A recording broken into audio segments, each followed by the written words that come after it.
Advocate Himanshu जी, Delhi high court. Radha ji. महाराज जी राधे राधे। महाराज श्री कृष्णा ने गीता में कर्म को प्रधानता दी है, अर्थात कहा है कि कर्म करो, फल की इच्छा मत करो। हाँ, तो ध्यान महाराज जी दे। नाम जपना क्यों जरूरी है? हाँ, ध्यान दीजिए। पहले तो हम उसी विषय पे बोलते हैं। कर्म नहीं, कर्म योग। अगर आप पूरे शब्द का उच्चारण नहीं करेंगे तो अधूरा हो जाएगा। कर्म योग का वर्णन भगवान ने किया, केवल कर्म का वर्णन नहीं किया। वो पूरा चैप्टर कर्म योग, आगे पूरा चैप्टर भक्ति योग, प्रारंभ जो गीता का किया सांख्य ज्ञान, जो ज्ञान योग कहा जाता है। अगर आप योग नहीं बोलेंगे तो कर्म फिर बांधने वाले होते हैं, चाहे वो शुभ कर्म हो या अशुभ कर्म हो। अच्छा कर्म है सोने की जंजीर, बुरा कर्म है लोहे की जंजीर, लेकिन बंधता दोनों में है। अवश्य में भोक्तव्यम कृतम कर्म शुभाशुभम। शुभ और अशुभ कर्म दोनों भोगने पड़ेंगे, समझ रहे ना। अब योग चाहिए जो मुझे कर्म बंधन से मुक्त कर दे, शुभ और अशुभ दोनों से। तो गीता जी बहुत थोड़ा पढ़ोगे तो समझ में नहीं आएगी, और आगे बढ़ो तो उसमें कहते हैं तेसाम सतत युक्ता नाम भजताम प्रीतिपूर्वकम ददामि बुद्धि योगम तम ये न मामुपयांति ते।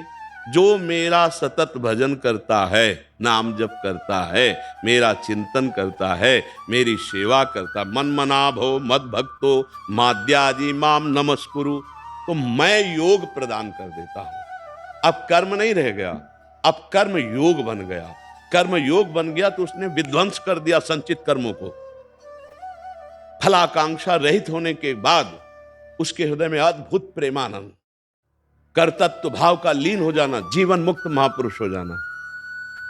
बिना भगवान के नाम जप किए योग नहीं बन पाएगा।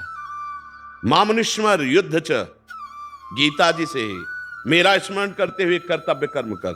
इसीलिए कहते हैं राधा राधा बोलो, हरि हरि बोलो, कृष्ण कृष्ण बोलो, फावड़ा चलाओ या वकालत करो या जो भी कार्य करो, वो तुम्हारी पूजा होगी, तुम्हारा कर्तव्य कर्म होगा। और भगवत स्मरण करोगे तो योग हो जाएगा।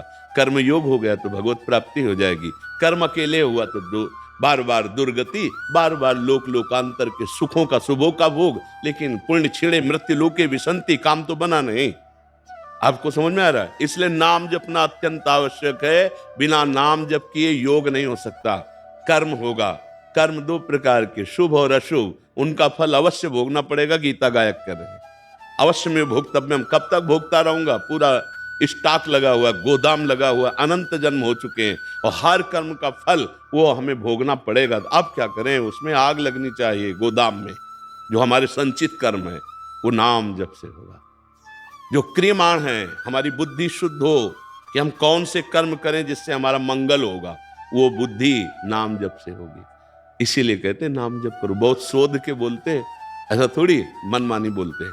बहुत शोध के, हर शास्त्र का, हर संत महापुरुष का जो अनुभव है उनका संग करके तब ये बोलते हैं। ऐसे नहीं कि हम वो केवल भावुकता में बोलते हैं। नहीं, हम भावुकता वाले पुरुष नहीं हैं। भगवान शंकर ज्ञान समुद्र हैं, बचपन से उन्हीं की गुरुवई में पले हैं।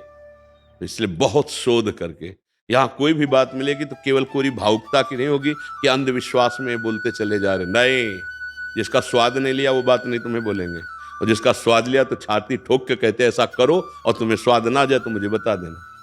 ठीक समझ में आ रहा?